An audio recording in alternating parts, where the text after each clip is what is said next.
नमस्कार दोस्तों, मेरी एक और वीडियो में आपका स्वागत है। आज की वीडियो में डिस्कस करने वाले हैं प्लीडिंग होता क्या है। चलिए बिल्कुल डिस्कस करते हैं जल्दी से। देखिए, प्लीडिंग जो होता है इसे डिफाइन किया है order 6 CRP, order 6 of civil procedure code. किस में डिफाइन किया गया है इसको डिफाइन किया गया है ऑर्डर 6 के अंदर इसको डिफाइन किया गया है, ठीक है, सिविल प्रोसीजर कोड में, ठीक है। और इसके अंदर कितने रूल है, ये 1 से लेके हमारा 18 तक के रूल है इसके अंदर। तो सबसे पहले मैं आपको बताता हूँ प्लीडिंग क्या होती है।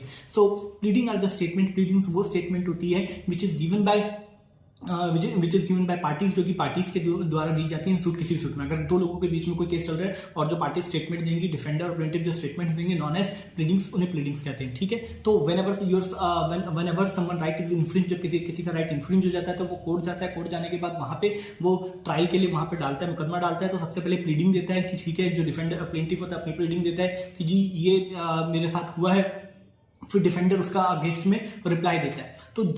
तो अब प्लीडिंग कितनी तरह की होगी, प्लीडिंग 2 तरह की होगी। कौन कौन दे रहा है, एक तो दे रहा है प्लेंटिफ दे रहा है, दूसरा है डिफेंडर दे रहा है। तो जो प्लेंटिफ ने प्लीडिंग करी, प्लीड दी, उसे बोलता है प्लेंट बोलते हैं। और जो प्लीडिंग डिफेंडर देता है उसे रिटन स्टेटमेंट बोलते हैं, ठीक है। तो उसे रिटन स्टेटमेंट बोलते हैं।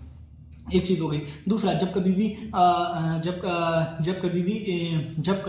भी जो प्लेंटिफ होता है अपनी स्टेटमेंट जमा करता है, जिसे हम प्लेंट बोलते हैं, और उसके अगेंस्ट में जो हमारा रिटन स्टेटमेंट आती है, जो उसके अगेंस्ट में रिटन स्टेटमेंट होती है, उसे काउंटर स्टेटमेंट भी कहते हैं, ठीक है। उसे क्या बोलते हैं, काउंटर स्टेटमेंट। उसे काउंटर स्टेटमेंट भी कहते हैं क्योंकि उसने काउंटर किया ना, जो स्टेटमेंट जिसको काउंटर किया, ठीक है। तो जब डिफेंडर ने अपना उसको स्टेटमेंट दी, उसे रिटन स्टेटमेंट और काउंटर स्टेटमेंट भी बोला जाता है। उसके बाद जब कोई काउंटर स्टेटमेंट का रिप्लाई करता है, मतलब काउंटर स्टेट का रिप्लाई कौन करेगा, रिप्लाई करेगा प्लेंटिफ। तो जब वो उसका रिप्लाई करता है तो उसे रीज्वाइंडर भी कहा जाता है, ठीक है। जब whenever counter statement is replied by plaintiff known as rejoinder, से रीज्वाइंडर भी कहा जाता है। तो ये मैंने आपको बिल्कुल क्लियरली बता दिया।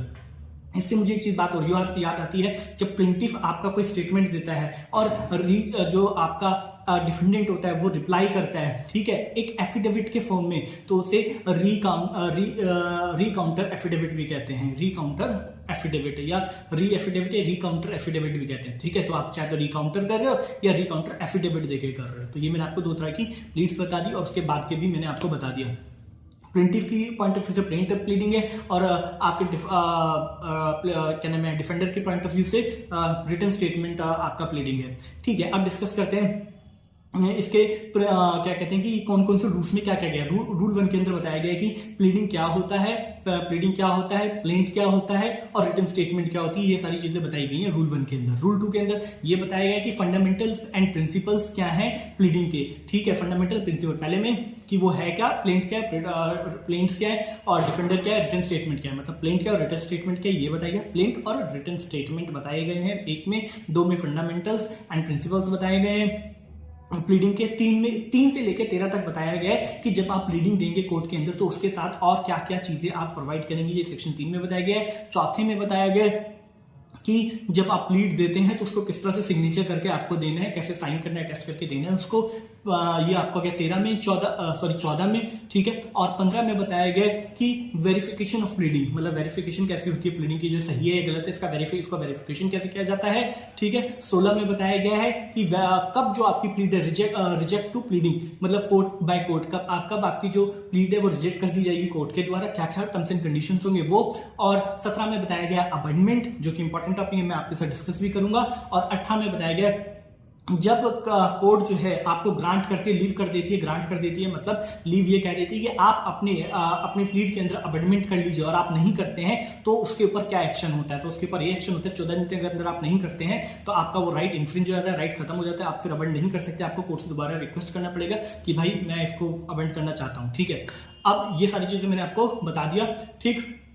और इसके अंदर मटेरियल फैक्ट क्या होता है। मटेरियल फैक्ट वो फैक्ट होता है जिसके ऊपर डिफेंडर और प्लेंटिफ दोनों, जो डिफेंडर होता है वो कहता है, ये मटेरियल फैक्ट उसके लिए वो होता है जिसके लिए, सॉरी, प्लेंटिफ के लिए मटेरियल वो होता है जिसके ऊपर रिलाई कर रहा होता है, क्लेम को मांग कर रहा होता है। डिफेंडर के लिए मटेरियल फैक्ट वो होता है जिससे वो अपने आप के लिए डिफेंस प्रिपेयर कर रहा होता है कि वो अपने आप को बचा लेगा। तो ये मैंने आपको बता दिया पूरा प्लीडिंग के अंदर प्रिंसिपल, और इसके मैंने फंडामेंटल्स मुझे और बतानी थी। तो फंडामेंटल्स और जब हम और प्रिंसिपल्स क्या जब हमसे ड्राफ्ट करते हैं तो सबसे पहले ये कॉन्साइज होना चाहिए, ठीक है। कॉन्साइज मतलब बल्कि और बहुत सारा ज्यादा नहीं होना चाहिए। दूसरा, क्लैरिटी होनी चाहिए, सारे पॉइंट्स एकदम क्लियर होने चाहिए जो इसके अंदर दिए गए हैं, ठीक है।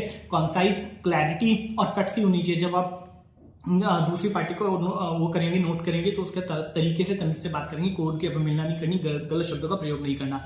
लॉजिकल पैरामीटर्स इसके अंदर क्या होने चाहिए, सारे पैराग्राफ लॉजिकल होने चाहिए, सेक्शन 1 2 3 4 इस तरह लॉजिकल पैरामीटर्स मेंटेन करने हैं आपको। अवॉइड मिस्टेक नहीं करनी, और जितने भी आप नंबर्स और वो लिखेंगे वो सिर्फ नंबर्स में भी लिखेंगे, वर्ड्स में भी लिखेंगे, यही इसके प्रिंसिपल्स और ये बोलते हैं, ठीक है। और इसका ऑब्जेक्टिव, प्रिंसिपल और ऑब्जेक्टिव ये होते हैं कि जब आप इसको ड्राफ्ट करेंगे तो इसी तरह से करेंगे। अब इसके अंदर मैंने आपको बोला था सेक्शन 17 अमेंडमेंट और 18 ग्रांट लिविंग।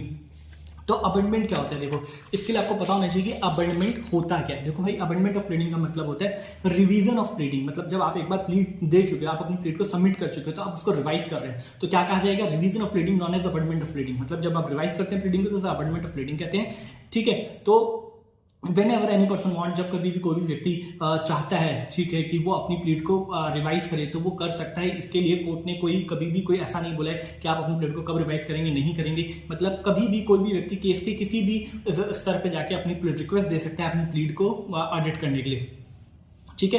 तो जब कभी भी कोई प्लीडिंग कोर्ट में चल रही हो तो किसी भी रीजन की वजह से, ठीक है, आप अपने प्लीड को अमेंड कर सकते हैं, रिक्वेस्ट रेज कर सकते हैं। अब इसके रीजंस क्या हो सकते हैं, अब रीजंस जो मैंने बोले, मतलब जो रीजन जो वैलिड होंगे, किसी भी रीजन का मतलब कुछ भी थोड़ी है, मतलब क्या वैलिड रीजंस होंगे, तो वैलिड रीजंस होंगे new fact came in light, मतलब कुछ नए फैक्ट्स आ गए हैं, ठीक है, कुछ नए फैक्ट आ गए हैं जिससे मटेरियल ऑफ फैक्ट की डेफिनेशन ही चेंज हो गई है, ठीक है। तो कुछ नए तथ्य आ गए इस वजह से।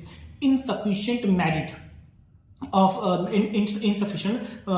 इनसफिशिएंट ऑफ मेरिट्स मतलब कहते हैं साक्ष्य, एविडेंस, मतलब जो एक तो मैंने बोला था कुछ नए फैक्ट्स आ गए हैं इस वजह से आप कर सकते हो, या फिर आपके पास जो एविडेंस है वो पूरे नहीं है, मतलब मेरिट नॉट कंप्लीट, ठीक है। मेरिट मतलब जो एविडेंस है, जो फैक्ट्स हैं वो कंप्लीट नहीं है, इस वजह से भी आप कर सकते हो। मेरिट नॉट कंप्लीट बोलते हैं इसको, मेरिट्स नहीं है, मेरिट्स मतलब तथ्य, मतलब एविडेंस, ठीक है, मतलब फैक्ट्स, मतलब एविडेंस नहीं है आपके पास।